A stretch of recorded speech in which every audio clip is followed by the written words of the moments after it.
허락받은 인구조사, 금지된 인구조사, 권력 이런 주제로 광야에서 시리즈 11번째 말씀 같이 나누겠습니다. 우리는 개인이든 공동체든 우리 자신의 존재감을 인정받고 싶어 하는 것, 그것이 인지상정입니다. 아무리 좋은 것이라고 하더라도 똑같이 누리는 것은 좋아하지 않고요, 차별적으로 누리고 싶고 또 대우를 받고 싶어 합니다. 남의 말을 듣는 존재, 남의 명령을 받는 존재가 아니라 남에게 말을 하고 남을 부리는 사람이 되고 싶어 합니다. 또 그런 권한을 많이 가지면 가질수록 더 성공했다고 사람들은 정의합니다.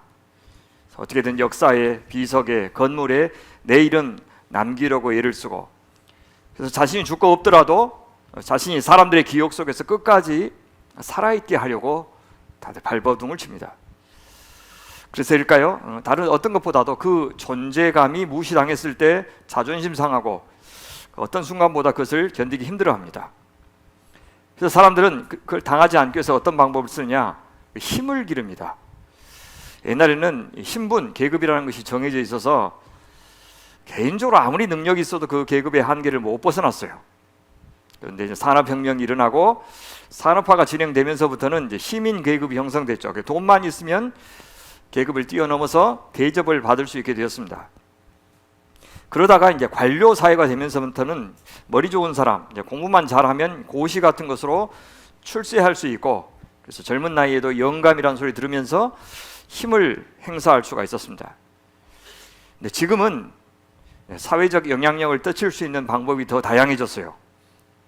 외모도 중요하고 또 예술적인 감각도 존중을 받고, 과거에는 천시받았던 이제 기술도 이제는 어여시 대접을 받고 있습니다. 그러나 결국 돈이 가장 큰 힘을 가져다주는 세상인 것은 예나 지금이나 여전합니다. 근데 분명한 것은 그 돈이라고 하는 것이 그 돈을 의지하는 사람이 이 땅에서 사라지는 것만은 막아줄 수 없다는 겁니다. 사람들은 그것을 모르지 않을 것인데 어쨌든 살아있는 동안은 그 권력을 통해서, 그 힘을 통해서 자기의 존재감을 과시하고 지키려고 안간힘을 쓰고 있습니다. 근데 그 물질이라고 하는 것이 또 어떤 속성이 있냐면, 사람이 사람으로 존재하는데 꼭 필요한 감각, 특히 이 영적인 감각, 눈에 보이는 것 너머의 어떤 실체가 있고 그 실체의 영향으로 눈에 보이는 것이 좌우된다고 하는 그런 감각을 느끼지 못하도록 마비시키는 것이 바로 물질입니다.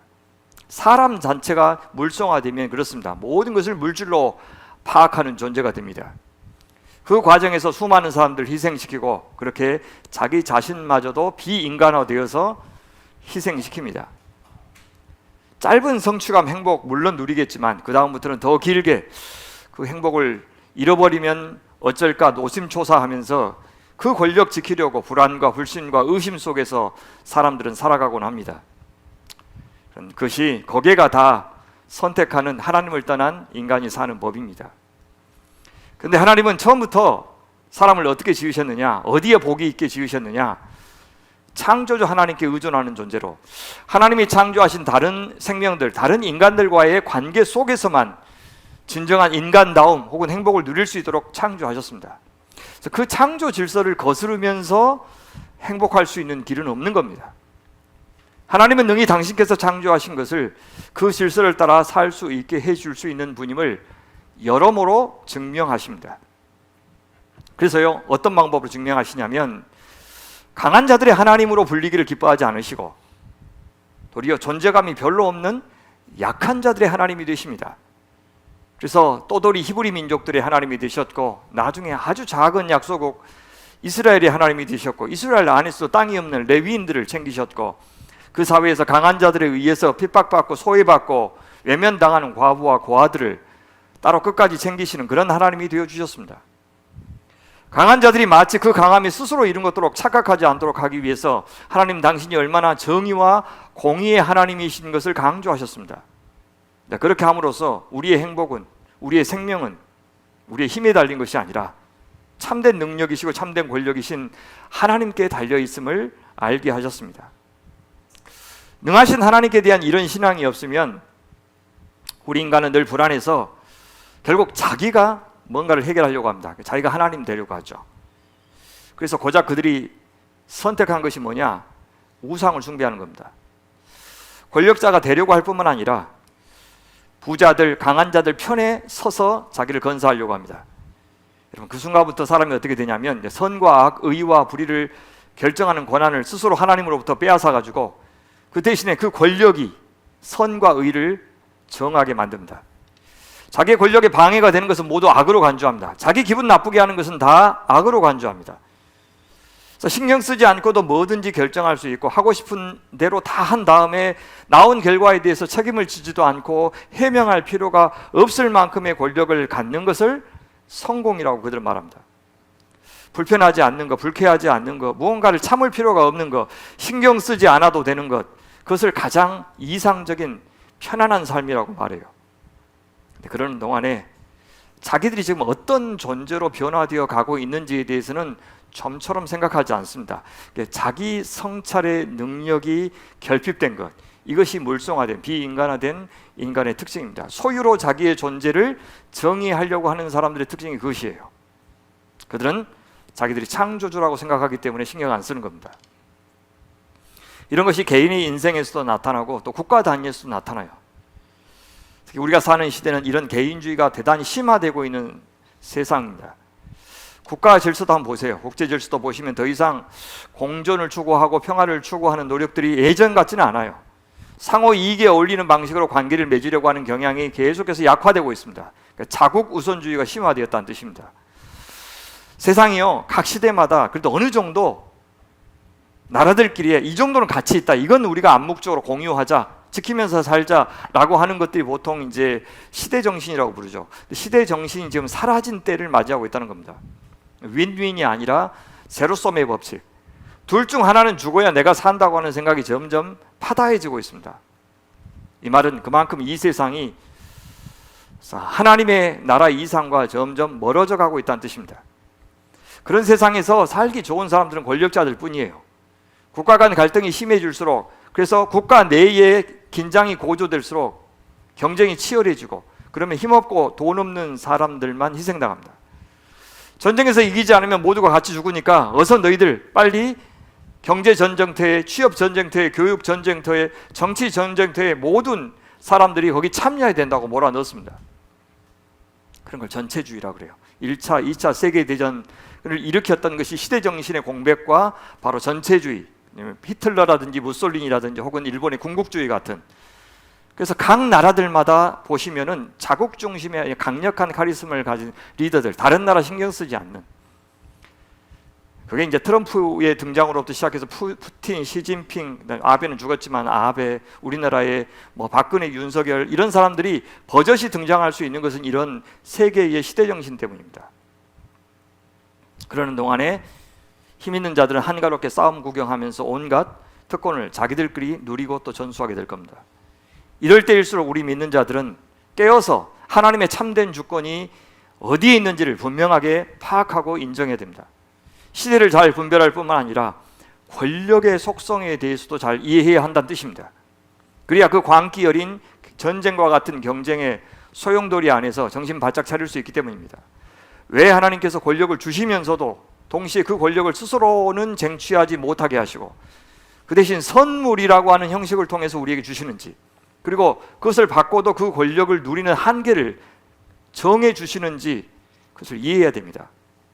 우리한테 권력은 꼭 필요하지만 동시에 오늘 나를 지켜주었던 그 권력이 내일은 나를 무너지게 할 수도 있다고 하는, 그 안에 그런 내적인 힘이 있다고 하는 사실을 알아야 됩니다. 그러니까 돈이나 권력 같은 것이 가치 중립적이라고 하는 것은 굉장히 나이브한 생각입니다. 돈 안에는요 엄청난 내적인 힘이 있어요. 그래서 우리가 마음만 먹으면 좋게도 쓰고 안 좋게도 쓰고 그렇게 할 수 있는 게 아니라, 돈은 항상 나보다 더 커요. 권력은 항상 나보다 더 큽니다. 세상에 자기가 권력을 마음대로 좌지우지하면서 자기를 건사한 사람을 몇이나 보셨어요? 아니에요. 돈이 있으면 사람이 변하고 완장을 차면 사람이 변해요. 그래서 그 돈을 성령의 능력으로 이 돈에, 이 권력에, 이 외적인 외모에 이것들에 세례를 주지 않으면, 그래서 하나님께 굴복하도록 만들지 않으면 우리 힘으로는 이겨낼 수가 없는 겁니다. 그래서 하나님께서 그 한계를 정해주신 이유가 바로 거기에 있는 거예요. 이제 오늘 본문 보면 민수기에서 인구조사의 이슈가 나오는데, 인구조사 결국 권력의 이슈입니다. 파워. 왜냐하면 당시에는 이 성경 시대에는 우리 시대도 그렇지만 이 사람 수와 또 이 땅의 소유 있죠. 이것들이 소위 그 나라의 국력을 결정했고 그 요소들이 한 나라의 왕이 되는 조건들이었어요. 그런 것들을 오늘 상대화시키는 하나님을 오늘 통해서 우리 배워야 될 것이 있는 겁니다. 성경에 인구조사가 그렇게 많이 나오지는 않는데 민수기라고 하는 지금 우리가 부르고 있는 그 이름 넘버스, 이것이 바로 인구조사를 가리키는 말이에요. 민수기는 두 번의 인구조사가 나오는데 1장과 26장에 나옵니다. 그래서 민수기를 둘로 이렇게 나누는 구분을 많이 해요. 1장부터 25장까지 그리고 인구조사가 나오는 26장부터 마지막 36장까지 둘로 나누면서 이거는 광야 1세대, 그리고 25장의 그 바알볼 음행 사건을 통해서 사람이 24,000명이 죽죠. 그 사건을 계기로 1세대가 다 죽고 20세 이상을 말합니다. 그 다음에 2세대의 인구조사를 시작하면서 그 다음 세대가 가나안에 들어가서 이제 정복할 준비를 하는 것이 26장부터 36장이다. 이제 그렇게 구분하기도 합니다. 되게 한 나라가요, 인구조사를 하는 목적은 셋입니다. 첫 번째는 병력의 수를 파악하는 것이 가장 주요한 목적이에요. 두 번째가 세금 부과하고 그다음에 노역을 시키기 위해서 인구조사를 하고요. 세 번째는 사회 통제 도구로 이제 인구조사를 합니다. 현실을 파악하고 미래 대책을 세우는데 이 통계만큼 중요한 도구가 없는 겁니다. 그래서 여태 권력자들이 자기에게 유리한 정책을 펴기 위해서 통계를 조작하는 사례가 그동안 많았습니다. 지금은 그것이 엄격하게 법으로까지 금지될 정도로 통계라고 하는 것은 어떤 것을 정당화하는 근거로 쉽게 사용할 수 있습니다. 여러분 기억하세요? 예수님께서 태어나실 때요, 나사렛에서 살던 요셉과 마리아, 그 마리아 그때 만삭이었죠. 그래서 그냥 당시에는 뭐 산부인과 같은 것이 잘 되어 있지 않기 때문에 아이를 낳다가 죽는 경우도 많았어요. 근데 그 만삭의 몸으로 그 먼 거리를 여행한다는 것은 무척이나 위험한 일이었습니다. 그것을 감수하면서까지 갈 수밖에 없었던 것은 뭐냐면 당시에 가이사 아구스토가 영을 내려 천하로 다 호적하라, 인구 조사하라고 하였기 때문이다 라고 누가복음 말을 해요. 예수님이 세상에 뭘로 오셨죠? 퀴리오스, 그죠? 온 세상의 주권자로 이 땅에 오셨는데 오시는 그 순간에 현타가 왔죠. 아, 지금 다스리고 있는 이 세상의 주로 자처하는 바가 바로 그 가이사다. 그 가이사가 명령하니 목숨을 걸거라도 그 명을 지켜야 될 정도의 취약한 상태로 하나님의 아들이 왔다는 사실을 우리는 주목해야 돼요. 우리 같으면 하나님이 자기의 위대하심을 드러내는 방법으로 로마의 황제의 아들 정도로 이 땅에 오시든지 혹은 자기 나라로 이스라엘 같은 작은 나라를 선택하는 것이 아니라 뭐 로마 제국을 내 나라로 인정하면서 내가 로마 제국의 하나님이다, 그렇게 했으면 자기의 위용을 과시하는데 훨씬 더 유리했을 것인데 저렇게 가이사 명령 하나에 목숨 걸고 애 낳으러 갔다가 방도 못 구해서 마구간 얻어가지고 거기서 애 낳는 그런 존재로 그죠? 지배자의 그 존재로 왔다는 사실 우리에게 시사하는 바가 굉장히 큰 겁니다. 성경에서 하나님은 당신이 명령하지 않는데도 이스라엘이 임의로 인구조사하는 것을 철저하게 금하고 계셔요. 대표적인 사례가 사무엘하 24장에 나오는데 다윗 말년에 다윗이 행했던 그 인구조사 이야기가 나옵니다. 근데 다윗이 인구조사 하려고 하니까 그의 신복 요압이 하지 말라고 극구 만류해요. 이건 요압도 알았던 거죠. 하나님이 허락하시지 않는 인구조사가 얼마나 하나님이 싫어하시는지를 알고 만류했지만 강행합니다. 인구조사를 다 하고 난 다음에요, 그제사 양심의 가책을 받았다고 나와요. 그래서 하나님이 책망하시기 전에 다윗이 먼저 하나님, 제가 주님께 큰 죄를 지었습니다 하고 용서해 달라고 빌면서 자기가 너무나도 어리석은 일을 했다고 고백하는 것이 사무엘하 21장 10절에 나옵니다. 자, 그렇게 인정하고 그렇게 회개했는데도 하나님이 처분을 내리시는 것을 중단하지 않아요. 세 가지 옵션 줄 테니까 세 가지 하나 네가 벌 정해라, 너 몇 대 맞을래? 이제 그런 거랑 비슷하죠. 그렇죠? 그래서 첫 번째, 7해 동안 이 나라에 흉년이 드는 거 선택할 수 있고, 두 번째, 네가 석 달 동안 네 원수들을 피해서 도망 다니는 삶을 선택할 수 있고, 셋째, 사흘 동안 전염병이 퍼지는 그 형벌을 선택할 수 있다. 자, 여러분 몇 대 맞으실랍니까? 자, 3번. 다윗은 3번. 그러니까 3일 제일 짧으니까. 그런데도 7만 명이 죽었어요. 그가 하나님 앞에 아라우나를 시켜서 제단을 쌓고 번제와 화목제를 드리고 나서야 재앙이 그쳤는데 그때 이미 7만 명이 죽은 후였습니다. 하나님께서 인구 조사를 얼마나 심각한 벌로 여기시는지를 알 수가 있습니다. 통치자의 인구 조사는 일찍부터 하나님께서 자신의 권한을 침해하는 아주 무엄한 범죄로 여기셨는데 그 이유가 전 두 가지로 생각해 볼 수 있습니다. 첫 번째는 하나님께서는 자기 백성에게 아브람 때부터 하늘의 별과 같이 바다의 모래와 같이 땅의 티끌과 같이 많은 자손을 주시겠다 약속을 하셨죠. 또 하나는 저 가나안 땅을 너희들에게 주시겠다고 약속을 하셨어요. 땅과 자손의 약속. 그 약속을요 무려 400년 동안이나 지키셨어요. 기억하셨어요. 그리고 여호수아를 통해서 그 땅을 드디어 정복하게 하셨습니다. 그러니까 여태 자손에 대한 하나님의 약속이 어떻게 하나님께서 당신의 방법으로 이루셨는지를 무수하게 증명했는데 인구 조사를 한다고 하는 것은 그 하나님의 약속을, 하나님이 그 약속을 지키실 것을 의심하는 굉장히 큰 불신앙이었어요. 저희도 매주 인원 점검합니다. 헌금 개수도 하고요. 불가피한 행정입니다. 근데 목회자인 저는 제가 좀 무책임하게 보일 수도 있지만 사실 거의 확인하지 않습니다. 출결사항이나 회계 상태를 직접 눈으로 보는 것은 회의가 있을 때나 아니면 연말에 봅니다. 봐도 숫자가 제 눈에 들어오지 않는 기가 막힌 은사를 저한테 주셨습니다. 솔직하게 저는 하나님께서 사랑하시니까 알아서 챙겨주실 것을 믿고 기도하면서 내 할 도리나 열심히 하자, 내 마음이나 잘 지키자, 그렇게 하면서 그냥 놔두는 스타일입니다. 저희 집 재정에 대해서도 사실 잘 몰라요.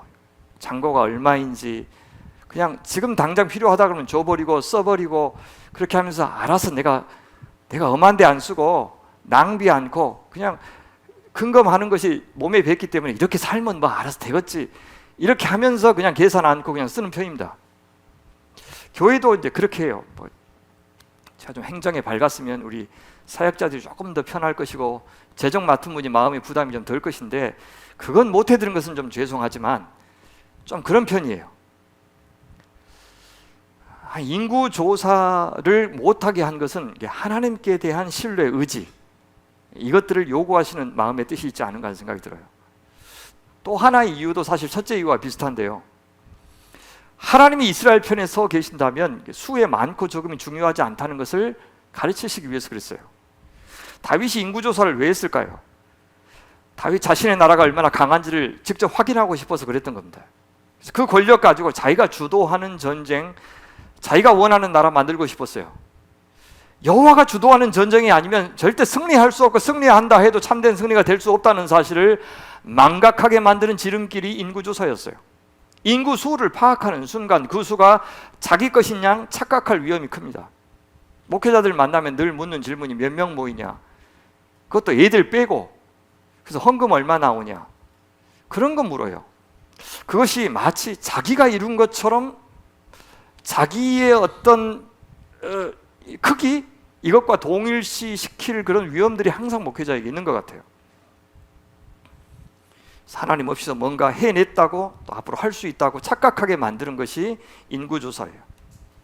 하나님의 허락 없이 하는 인구조사는 결국 그 본질에 있어서 하나님으로부터 독립하겠다고 하는 태초의 원죄를 되풀이하는 겁니다. 그때부터는 이제 하나님 나라가 아니라 자기들의 나라가 되고, 그때부터는 아무리 그들이 하나님의 이름을 부르고 더 많은 제물로 제사한다 해도 그 나라는 우상의 나라가 됩니다. 하나님은요, 굳이 우리가 그분의 위대하심과 능력을 증명해 드릴 필요가 없는 분입니다. 다만 우리가 순종하면 당신께서 스스로 당신의 위대하심을 드러내요. 사자의 위용을 우리가 증명할 필요가 없어요. 그 사자를 우리 안에서 나와서 활보하게 만들면 된다는 말과 똑같습니다. 하나님이 일하시게 만들면 스스로 자기가 증명하시지, 우리가 위대해져서 봐라 내가 믿는 하나님이 저렇게 위대하다라고 우리에게 증명을 맡기지 않으셨다는 겁니다. 우리가 강해져야 하나님이 강한 분으로 드러나는 것이 아닙니다. 우리가 약할 때 도리어, 우리가 넘어졌을 때, 우리가 깨어졌을 때 도리어 그 약한 우리 안에서 역사하시는 그 빛나는 보화 되신 그리스도가 하나님이 더 잘 드러나는지도 모르겠다는 생각이 들어요.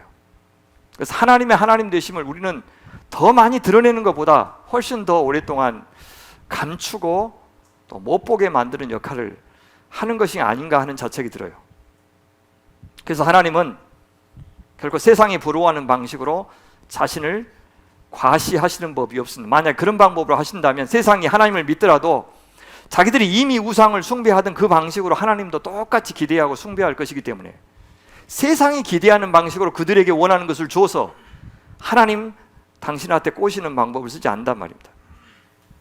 하나님 당신의 백성들이 저 세상 나라들과는 전혀 다른 방식으로 거룩하게 사는 것을 통해서 어떤 방법이요? 자기의 권력을, 자기의 소유를 상대화하는 방법으로, 그거 별거 아니다, 사실 진짜 중요한 것은 우리 안에 계신 하나님이다 라고 하는 방식으로 사는 것을 거룩한 방식이라고 그러죠. 그것을 통해서 하나님 당신을 증명하기 원하셔요. 그러니 우리는 세상보다 더 뛰어나고 강해지고 더 빨리 가고 더 높이 오르는 것을 통해서 하나님 앞에 영광을 돌리겠다고 기염을 토할 필요가 없는 겁니다. 왜냐하면 그 과정에서부터 우리는 이미 하나님을 떠날 가능성이 많기 때문입니다. 왜 그래요? 세상은 순순히 우리에게 그런 영광, 그런 자리 내주지 않습니다. 자기들 말에 복종하지 않으면, 자기들이 쓰는 방법 쓰지 않으면, 정직하게 해서 정말 뭔가를 얻어내는 것은 무척이나 힘들어요. 최선을 선택하지 못해서 차선을 선택하고, 차선이 없어서 차악을 선택하고, 그래서 최악을 피하는 선택만이 내가 할 수 있는 전부인, 그렇지 않으면 맨날 내부 고발하면서 살 수밖에 없는, 내가 아는 지금 세종의 이 공무원들 보면 그 고민이에요. 분명히 정권 바뀔 건데 그 정권 바뀌어서 내가 지금 내 선배들이 정권 바뀌어서 감옥에 가듯이 그 길 똑같이 가지 않는 방법이 뭘까? 이 고민을 하고 있는 거예요. 최근에 만난 공무원들도. 얼마나 어렵겠어요. 그리스도인으로 산다는 것이. 세상에 빛과 소금으로 살라. 예, 원칙적으로는 맞죠. 근데 얼마만큼, 어떻게 지키면서 그 자리에 있으면서도 살 수 있는가는 간단한 문제가 아니란 말이에요. 그래서 내가 세상적인 방법을 쓰지 않았는데도 하나님께서 그런 자리, 그런 영향력, 그런 성취를 나에게 주셨다면 그건 철저히 하나님의 선물이고 하나님의 은혜라 할 수밖에 없습니다. 그래서 어쩌다 그걸 누리고 계신 분들이 있다면 하나님이 나한테 어째서 이런 걸 줬지? 뭐하라고 그렇게 주셨을까? 하면서 그 자리가 소명의 자리인 것을 꼭 기억해야 돼요. 그래서 세상에 당연하게 우리에게 부여하는 그 특권을 겸손하게 내려놓고, 그죠? 그것을 통해서 섬기는 방법에 대한 고민을 저는 해야 된다고 생각합니다.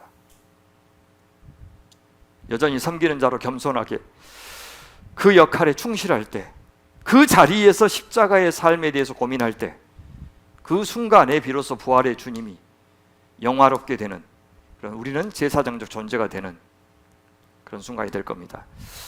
가장 낮은 자리에서라도, 또 평범한 일상에서라도 세상과 다른 목표로 살아갈 때, 그러니까 권력이 아니라 권위를 추구할 때, 굴림보다는 섬김을 추구할 때, 가격보다 가치를 추구할 때, 우리는 하나님이 부여하신 참된 권력, 즉 복을 누리게 되고, 우리 안에 계신 하나님, 피조세계를 사랑으로 섬기시는 그 하나님을 온전히 드러내는 제사장 나라가 될 것입니다. 민수기에 허락하신 두 번의 인구조사, 각각의 목적이 좀 달라요. 자, 이스라엘의 근본적인 목적을 두 가지로 이야기할 수 있는데, 하나는 거룩한 백성 창조, 두 번째가 뭐냐면 가나안 땅에서 하나님 나라 창조하는 것. 그 안에 이제 사람도 들어있고 땅도 들어있죠. 이것은 한편에서는 사명이면서 동시에 하나님의 약속이기도 해요. 자, 민수기 13장에서 우리 가데스 바네아 사건이 있었죠. 이스라엘은 바로 그 사명, 그 명령을 거절했어요. 가나안 땅 정복하라, 올라가라고 했는데 하나님께서 그 약속을 이루실 분인 것을 믿지 못하고, 자기들이 못하면 하나님도 못한다고 생각하고 가지 않기로 했어요. 뭘 보여줍니까? 약속을 믿지 못할 때 사명을 수행할 수 없다는 것을 보여줘요. 이 교회를 사랑하시고 끝까지 지켜주실 것이라고 하는 약속, 믿음의 자녀들은 지키시겠다는 약속, 그 약속 못 믿으면 우리는 우리의 자녀들을 세상 방법으로 키우게 될 것이고, 세상 방법으로 사업하게 될 것이고, 세상 방법으로 목회도 하게 되겠죠. 이스라엘이 그 불신 때문에 40년 동안 광야 생활을 해야 했던 겁니다. 거룩한 백성의 사명을 이행하도록 하나님께서는 출애굽기 19장부터 레위기까지 길게 제의적 공동체, 소위 제사적 공동체로서 그들을 이렇게 구비하는 그런 말씀을 쭉 주셨어요. 그리고 저 땅을 정복하려면 군사적 공동체가 돼야 되는데 민수기 1장부터 시작해서 군사적 공동체가 어떻게 하면 될 수 있느냐, 하나님 앞에 순종하는, 하나님을 군대 장관으로 모시는 군사적 공동체가 되려면 어떻게 되냐를 준비시키는 것, 그 시작이 바로 인구조사였던 겁니다. 민수기 1장에 하나님이 힘이 있으시기 때문에 대적들 다 선멸해 주시고 이스라엘 백성들은 평안히 그 열매만 수확하도록 하신 게 아니라 전쟁 수행 과정 자체가 이미 광야예요. 그렇죠? 그 과정에서 믿음을 연단시키는 겁니다. 하나님을 알아가고 또 자신의 한계를 알아가는 그런 과정으로 삼으신 겁니다. 자, 민수기 1장에서 인구조사 보면 인구 전체 수를 헤아린 것이 아니라 전쟁에 참여할 수 있는 20세 이상의 남자들의 수만 조사하게 하셔요. 병력 파악이 목적이라는 것을 보여주죠. 광야를 통과하는 과정은 도보 여행이 아니라 행군이라고 말씀하시는 겁니다. 그래서 1장에만 전쟁에 나갈 만한 모든 자라고 하는 표현이 무려 14번이나 나와요. 여자들은 좋겠습니다. 안 가니까. 예. 1장 인구조사를 보면 제일 먼저 그 가문에 우두머리 한 사람씩, 12지파에서 한 사람씩 정하는 것부터 시작하고 있어요. 근데요, 하나님이 정해주시는 것이 아니라 회중이 추대하도록 그렇게 말씀하셔요. 그 기간이요, 무려 한 달이나 걸려요. 그러니까 지파의 지도자 선택하는 것이 얼마나 신중한 일이었는지 거기서 이제 보여주고 있는 겁니다. 자, 헤아렸더니 그 수가 60만 3,550명이었어요.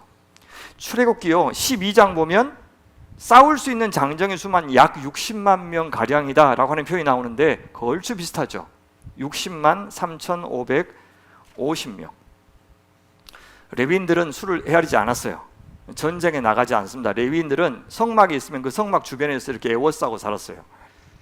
그래서 이스라엘 백성들이 함부로 성막에 접근하여 그들이 화를 당하는 일을 막아주고, 그들을 통해서 그들 때문에 이 성막이 부정해지는 일을 막아주기 위해서 그 주변에 이렇게 지키는 일을 맡았기 때문에 군대의 의무는 면제되었어요. 개꿀. 하여튼 26장 보면 이제 두 번째 인구조사가 나오는데 25장으로 주님께서 말씀하셨듯이 20세 이상의 어른들은 다 죽었어요. 그러니까 앞에서 수를 헤아렸던 사람들 뿐만 아니라 여자들까지 다 죽었죠. 실제 두 번째 인구조사는 그래서 이제 새로운 세대, 광야 2세대의 수를 헤아리는 데 목적이 있었고요. 두 가지겠죠. 하나는 앞으로 이제 정복 전쟁을 해야 되니까 이번에도 역시 병력 파악을 목적으로 한 인구조사였을 것입니다. 실제 31장에 가면 이제 미디안과 전쟁을 벌이죠. 그러나 이거보다 더 중요한 목적을 성경은 말해요. 가나안 땅 분배를 목적으로 한 조사였어요. 그러니까 인구 수만큼 땅을 분배하게 하니까 그렇습니다. 자, 누가 명령하냐면 모세가 명령하고, 이번엔 아론이 아니라, 아론이 이미 죽었고요, 아론의 아들 엘르아살이 명령하고 있습니다. 언제 명령했다고 나오냐면 연병 후에, 바로 25장에 나오는 2만 4천 명이 연병을 죽은 후에 그 말입니다. 광야 1세대가 다 죽은 후에. 광야 1세대가 죽었다고 하는 것은 비극이죠, 한편으로는. 그러나 그것은 드디어 이제 가나안 땅에 들어갈 때가 되었다는 것을 알려주는 희망적인 신호이기도 합니다. 한편으로 시팀에서 그들이 행한 일을 생각하면 가나안 땅이나 요단강 동편에 하나님 나라를 세울 자격이 없는 사람들인 건 맞지만, 그래도 주님이 당신의 시기하시는 사랑으로 신실하게 언약을 이루어 가고 계신다는 것을 보여주는 표현이 바로 연병 후에 있는 인구조사 명령입니다. 자, 어디서 그들이 모여 있습니까? 여리고 맞은편 요단가 모압 평지라고 나옵니다. 이곳이 40년 광야 여정의 종착지입니다. 이제 여기서 그들은 모세에게 3번의 설교를 들을 것인데 그것을 모아놓은 것을 신명기라고 부릅니다. 그래서 신명기에서 말씀을 듣고 나서 바로 이제 요단강을 건너서 들어가게 됩니다. 들어가기 전에 물론 모세는 돌아가시게 됩니다. 여러분, 인구조사 결과 궁금하시죠? 여러분 주보 나와 있습니다. 한번 보시겠어요? 주보를 보시면, 자, 1차 조사 결과가 60만 3,550명인데 2차 수를 헤아려 보니까 가나안 제2세대, 출애굽 2세대는 몇 명입니까? 6만 1,730명. 자, 빼보세요. 몇 명이 줄어들었습니까? 예, 1,820명이 줄어들었습니다.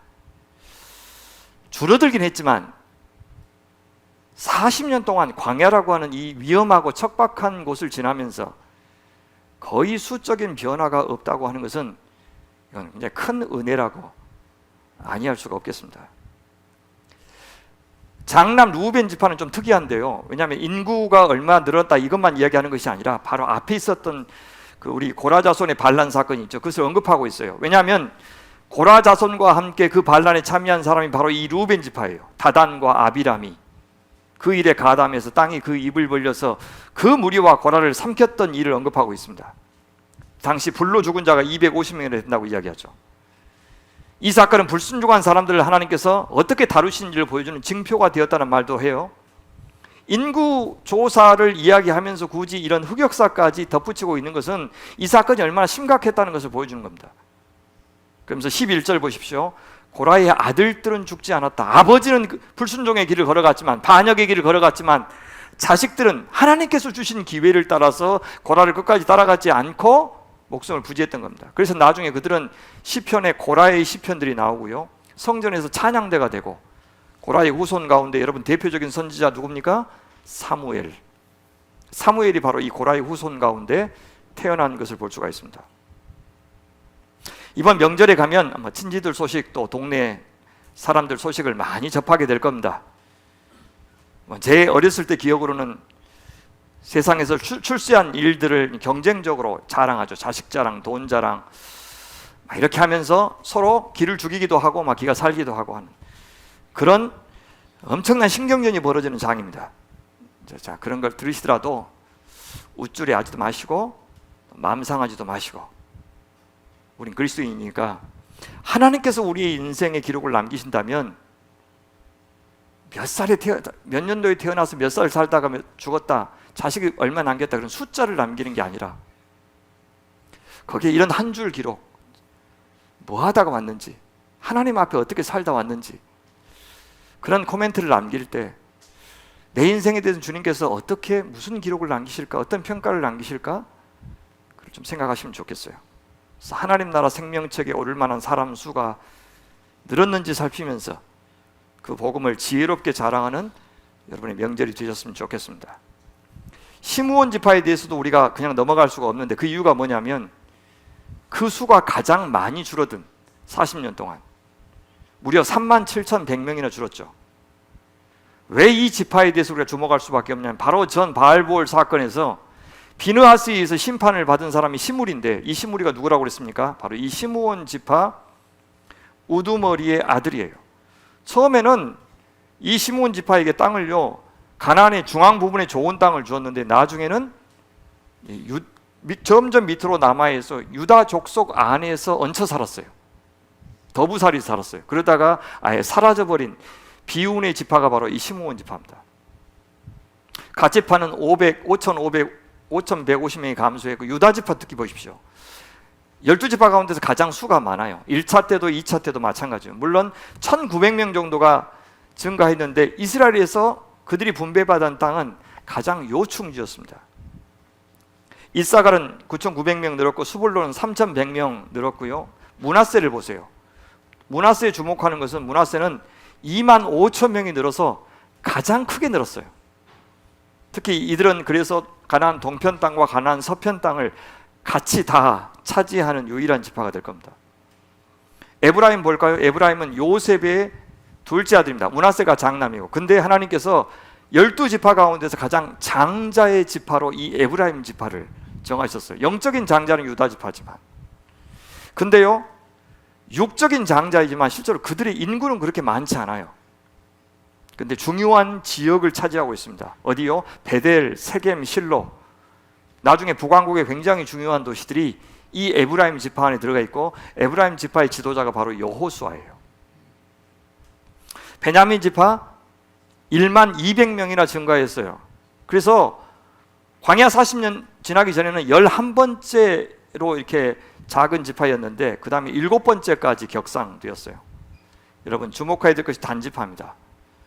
단에 대해서는 여러분들이 그렇게 많이 생각을 하지 않는데, 이 단지파는요, 유다 지파에 이어서 두 번째로 수가 많은 지파예요. 1700명이 증가했어요. 이들한테 나중에 땅을 어디에 분배하냐면 그 지중해 바로 옆에 블레셋 사람들이 살고 있는 굉장히 비옥한 땅을 줍니다. 그러니까 유다 지파의 바로 옆에 땅이죠. 유다 지파 다음으로 인구도 많고 정말 살기도 좋은 땅을 분배받았고, 그래서 하나님만 의지하면 그들이 유다 지파, 다시요, 블레셋과 상대해서 얼마든지 하나님 나라를 거기 세울 수가 있었는데, 그들이 어떻게 돼요? 결국 믿음을 발휘하지 못해서 저 북쪽으로 이동합니다. 그 빼앗기고. 그래서 라이스로 이동해서 라이스에서 라이스 성을 점령하고 그 성 이름을 단이라고 바꿔요. 그런데 그렇게까지 했는데 나중에는요, 여로보암 때는 베델과 함께 이 단에 금송아지 신전을 만듭니다.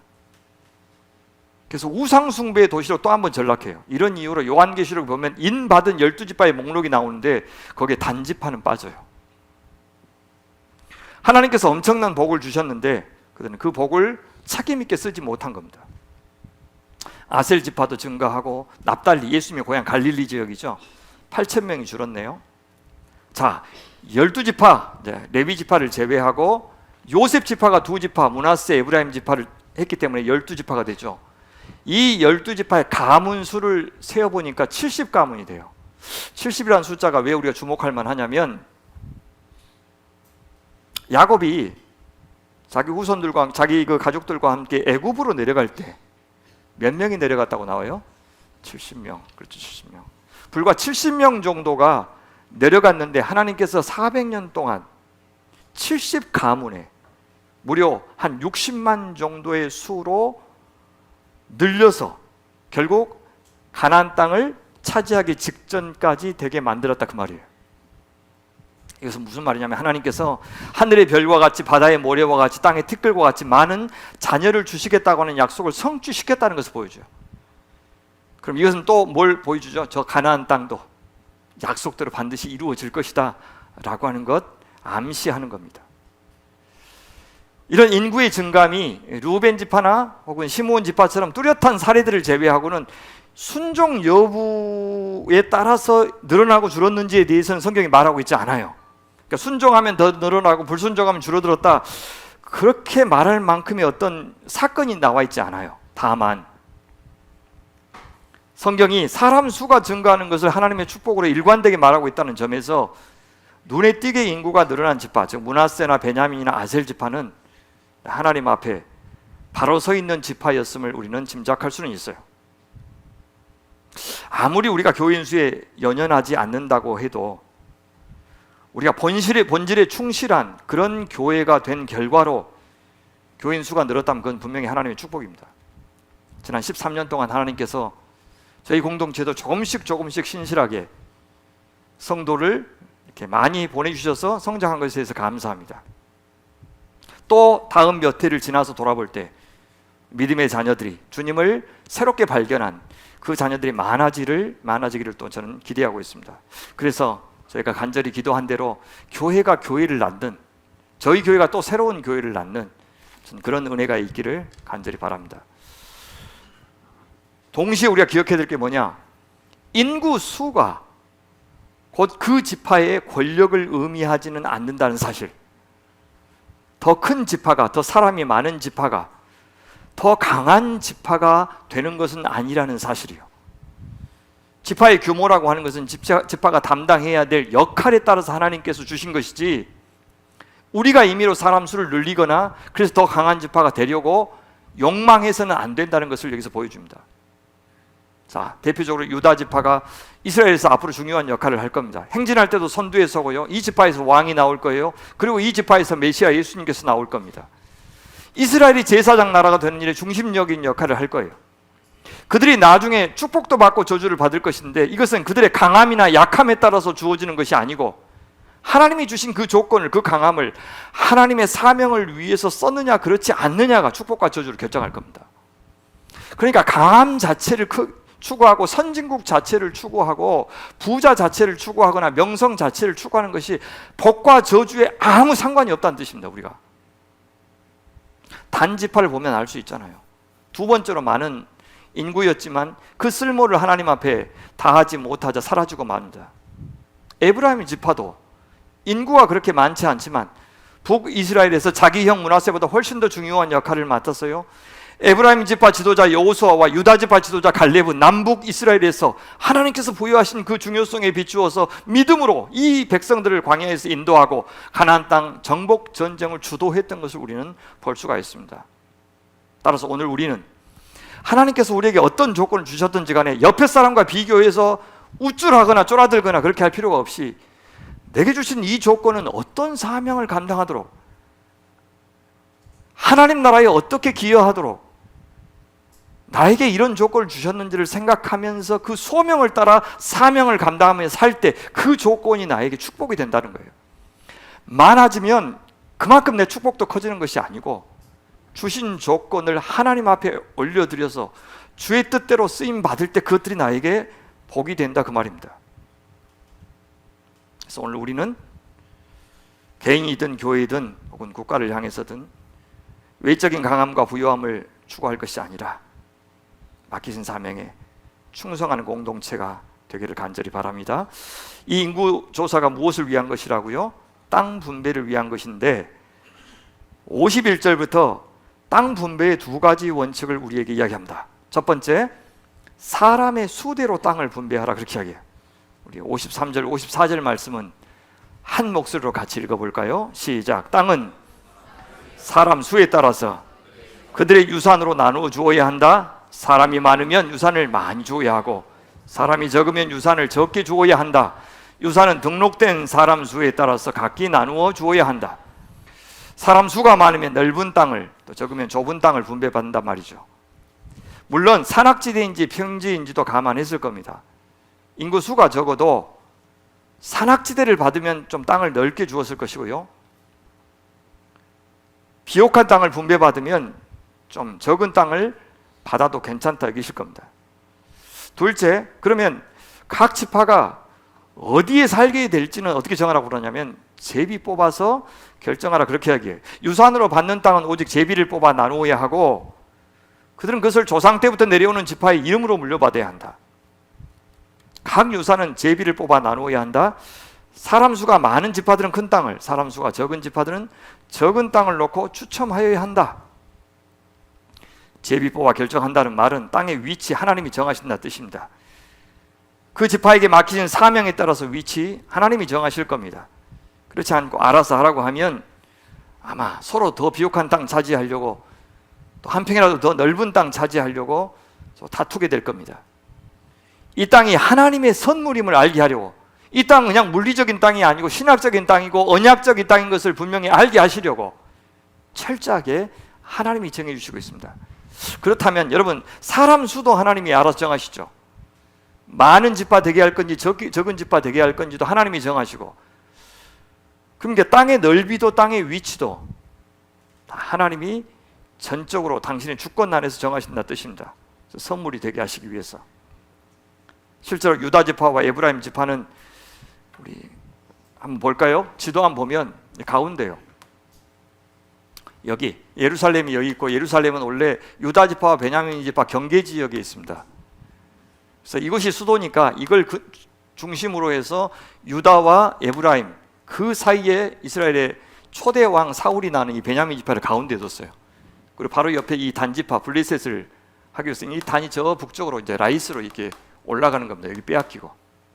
예. 그래서 이 중요한 지역에 남쪽의 대표, 북쪽의 대표를 여기 두는 거예요. 베델 여기 다 있고요, 실로도 있고, 여기 세겜도 여기 있고, 여기 다 여기 있습니다.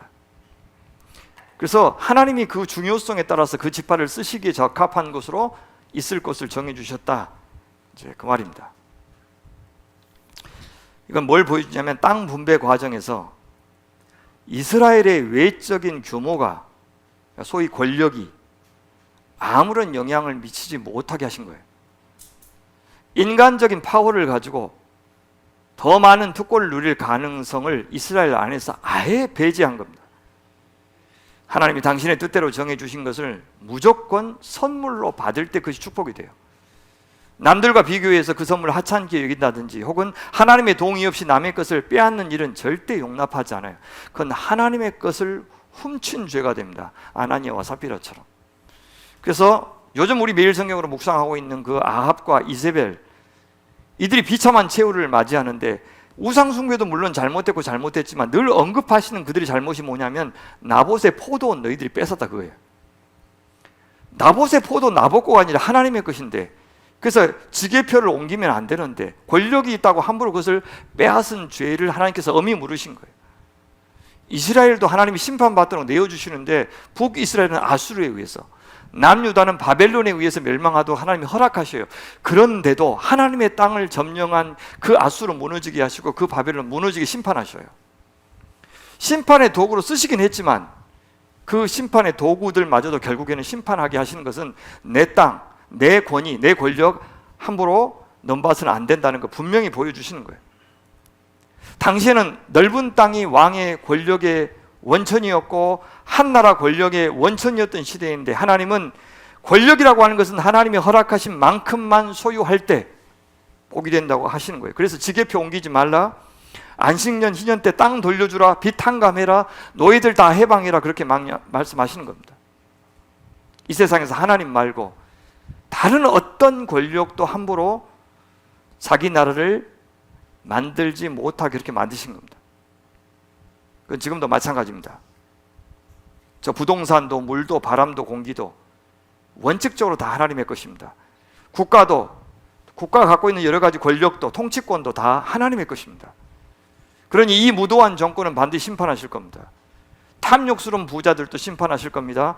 약한 나라들 침략하는 강대국도, 하청업소를 괴롭히는 기업들도 심판하실 겁니다. 불의한 검찰도, 법조인도, 목사들도 다 심판하실 겁니다. 섬기라고 주신 권력 사적으로 유용하고 있는 사람들, 그래서 하나님의 자리를 찬탈한 자들은, 그래서 그것으로 약자들을 유린하는 자들은 하나님 절대 용납하지 않으시는 정의와 공의의 하나님이신 것을 우리는 꼭 기억해야 됩니다. 끝으로 레위지파에 대해서 마지막으로 다루시는데요, 1차, 2차 인구조사에서는 빠졌습니다. 전쟁터에 나가지 않기 때문에, 그리고 그는 땅을 분배받지 않기 때문에.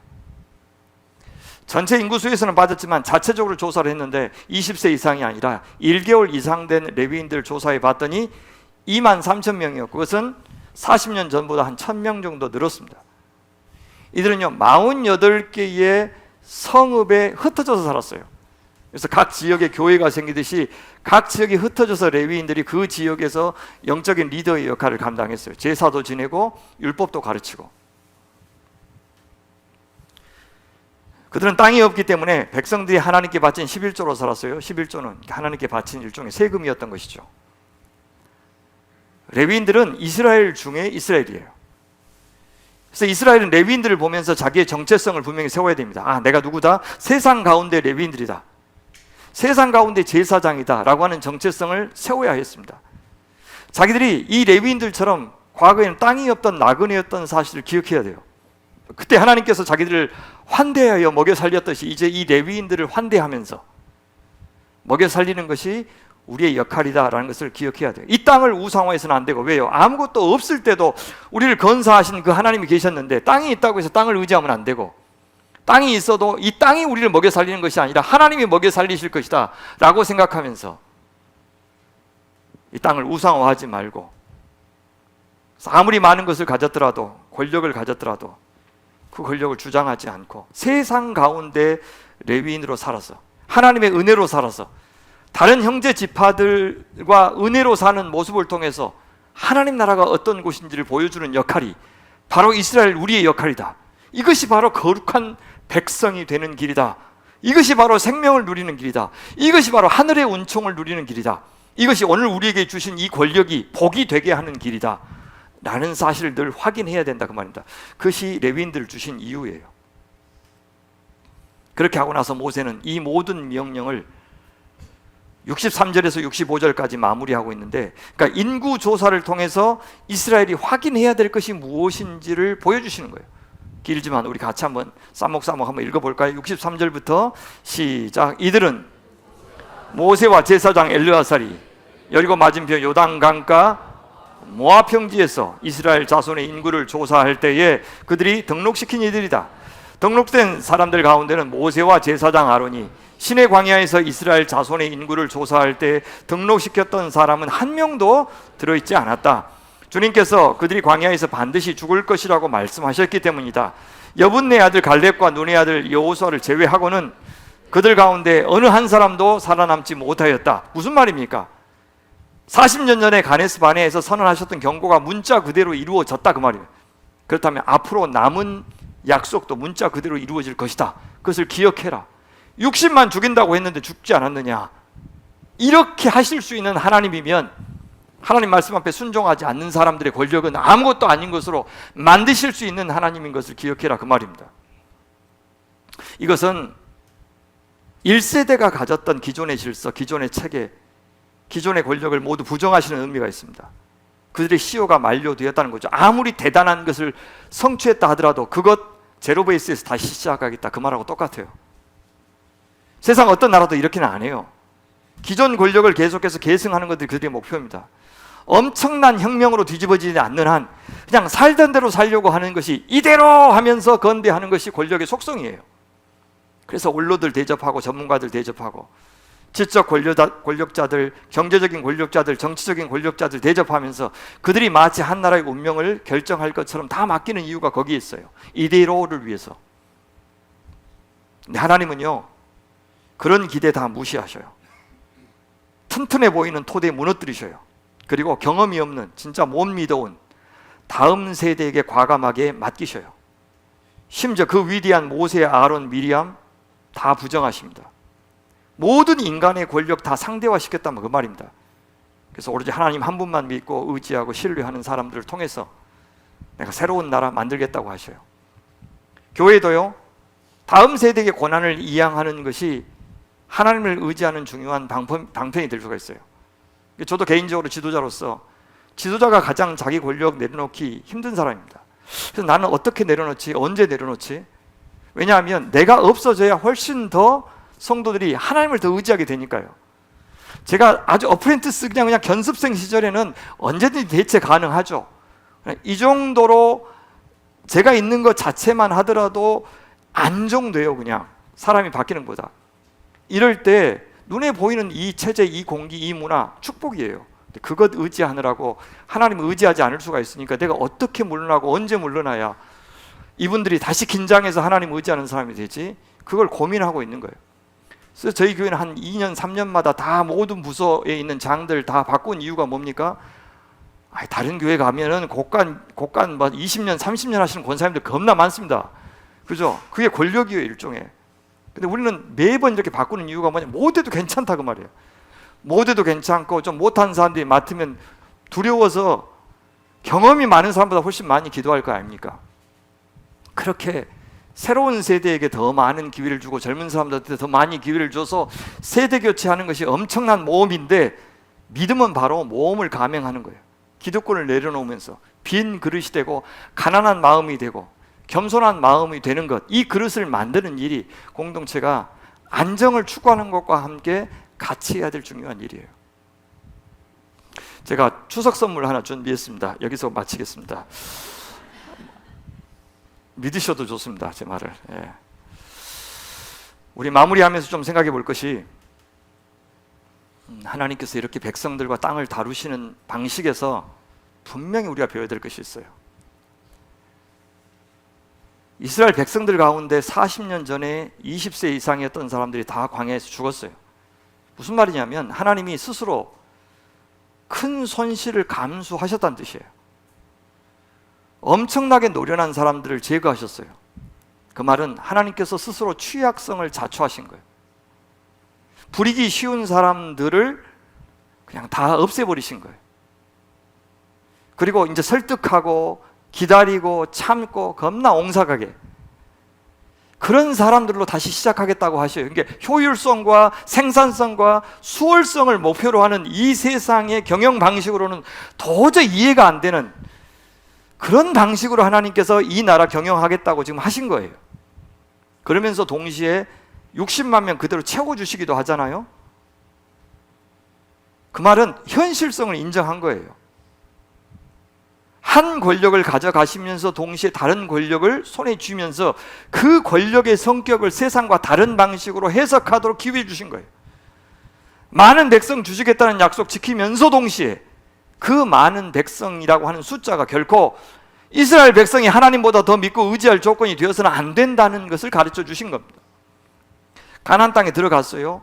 근데 벌써 들어가지도 않았는데 땅을 분배하는 원칙부터 세워주십니다. 미리 뭘 차단하신 거예요? 그 땅만 차지하면 뭔가 낙원이 건설될 것처럼 생각하지 말라는 거예요. 가나안에서 이 고생 끝나고 저 가나안 땅에 들어가면 아따 이제 진짜 정말 좋은 세상, 인제 좀 살 만큼 살겠다, 그런 생각하지 말라는 거예요. 저 땅이 너희들한테 심간편한 세상 만들어주는 게 아니라 저 땅을 주신 하나님, 그리고 저 땅이 갖고 있는 가공할 만한 그 유혹, 그 실체를 간파하고 거기에 넘어지지 않을 때, 그때 참다운 복이 있다는 것을 미리 알려주신 거예요. 그래서 정말 중요한 땅 분배 원칙부터 말씀하신 거죠. 선물이 되게 하시는 하나님을 묵상해야 됩니다. 많은 인구와 넓은 땅, 비옥한 땅 가지고 그들이 절대 하나님 노릇 못하게 하신 겁니다. 하나님은요, 너희들이 나한테 잘하면, 나한테 순종하면 요 팔레스틴 땅 넘어서 아람, 아수르, 바벨론, 나중에 페르시아, 헬라 제국이 다스리는 경계까지 너희들 경계 확장시켜 주시겠다. 그래서 내 위용을 너희들을 통해서 과시하겠다, 그런 말 하시지 않아요. 땅 축복으로 주시지만 그 땅이 인간의 무한대 탐욕을 만족시키는 장으로 전락하지 않게 하십니다. 인간이 하나님과 함께, 이웃들과 함께 더불어 같이 살 때, 그때 복이 있고, 그렇게 사는 일이 있어서 광대한 땅은 필요 없다는 것을 보여줘요. 예, 이 세상은 잉여 자원이 많으면 벌고 벌어서 내가 쓰고도 남는 것들이 많아지면 많아질수록, 성경은 썩는다 그러지만 그 사람들은 행복이 커진다고 그래요. 궁궐 같은 집에 살면은 그만큼 행복이 커집니까? 나이 들수록 그런 집에 살면 청소하느라고 무릎 아파 죽겠는데 겁나 고생해요. 집보다는 좋은 비계 사고 좋은 이불 사는 것이 훨씬 지혜로운 사람이에요. 가서 잠깐 자다가 이제 밖에 나와서는 그 집 어떻게 해요? 빚 갚으려니까 열심히 일해야 되고. 그래서 누가 제일로 복을 받냐면, 제가 들은 이야기예요.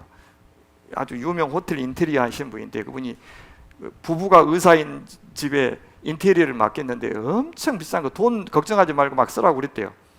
가서 이제 집 보려고 갔더니 어떤 이제 아주머니가 와서 맞았더래요. 주인인 줄 알고, 아이고 기다리고 계셨습니까? 그러니까 거기서 일하시는 분이래요. 하루 종일 그 일하시는 분이 거기서 요리해 먹고 음악 듣고 막 놀다가 저녁에 거의 11시 다 돼가지고 부부 의사가 와가지고 잠깐 자고, 그 다음에 시켜다가 먹고, 그러면서 아침에 출근했고, 그 다음 또 아침에 하루 종일 그 가정부 아주머니가 또 가서 아주머니가 누리고. 세상이 참 공평하죠, 그죠? 예. 그분이 세상이 그렇게 돌아가요 하고 이야기해 주는 거예요. 그러면서 집에서 밥도 안 해 먹은 분이 그 오븐 있죠, 오븐. 외국 독일제 오븐, 자기는 싼 거 해도 괜찮다고 이야기하는데도 굳이 비싼 거, 근데 다 시켜 먹는데. 예, 참 요지경입니다, 요지경. 우리가 인간으로서 행복을 누리는 데는 그렇게 엄청나게 많은 돈이나 넓은 땅이 필요 없다, 그 말입니다. 저는 하나님께서 우리에게 다양한 방법으로 권력을 주시기 원한다고 믿습니다. 그것이 돈의 형태든 집의 형태든 명성의 형태든 혹은 뭐 학문적인 성취의 형태든, 그런 것들은 우리가 사는데 꼭 필요하고 또 하나님의 일을 하는데도 꼭 필요하기 때문에 주셔요. 그들이 하나님께서 우리에게 약속하신 축복인 것 분명해요. 크고 작은 권력들, 작은 성취들, 소유들을 통해서 하나님이 우리가 행복해하는 것을 보고 너무 좋아하셔요.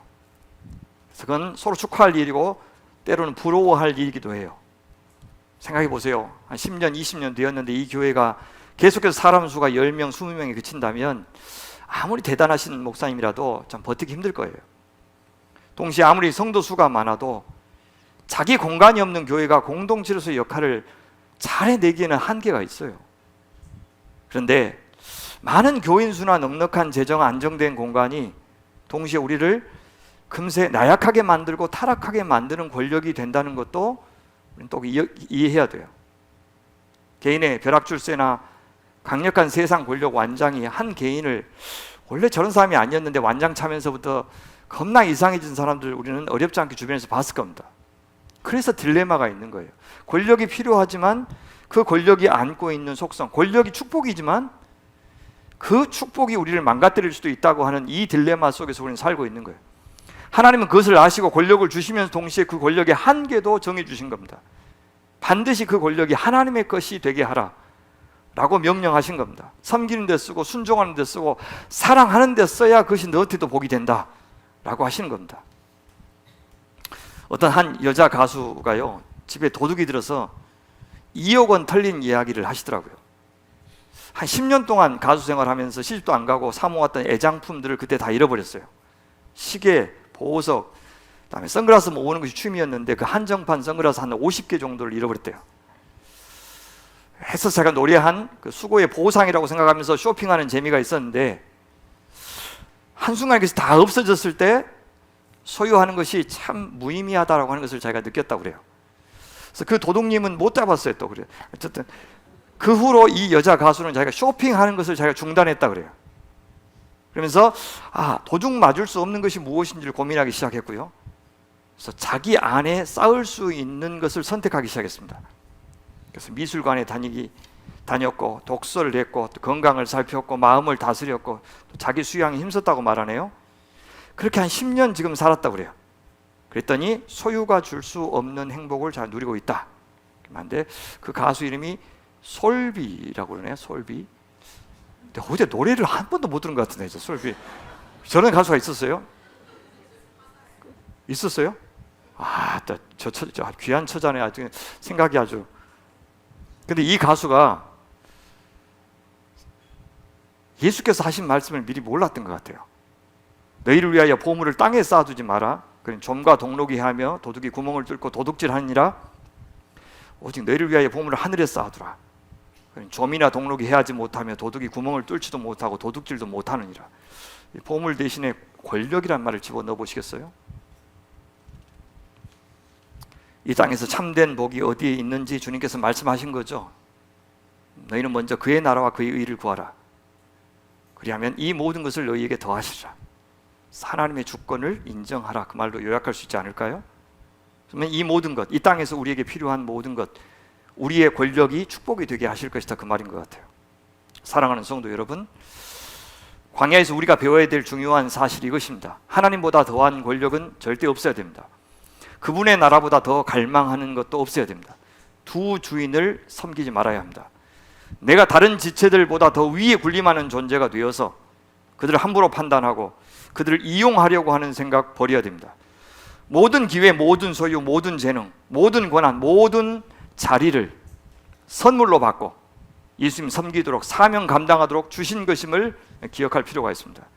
우리 그런 성도, 우리 그런 교회 됩시다. 우리 자녀들이 그런 자녀가 되도록 기도합시다. 조국 교회가 또 대한민국이 그런 나라, 그런 교회 되도록 우리 기도했으면 좋겠습니다. 우리 같이 기도할까요? 하나님 아버지, 당신만이 우리의 생명의 근원 되시고 우리를 사랑으로 다스리시고 능력으로 붙드시고 지혜로 인도하실 유일한 주권자이심을 고백합니다.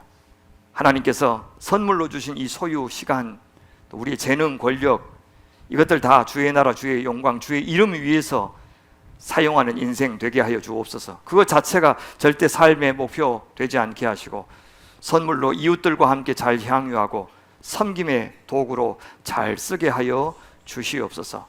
감사합니다. 우리 구주 예수 그리스도의 이름으로 기도하옵나이다.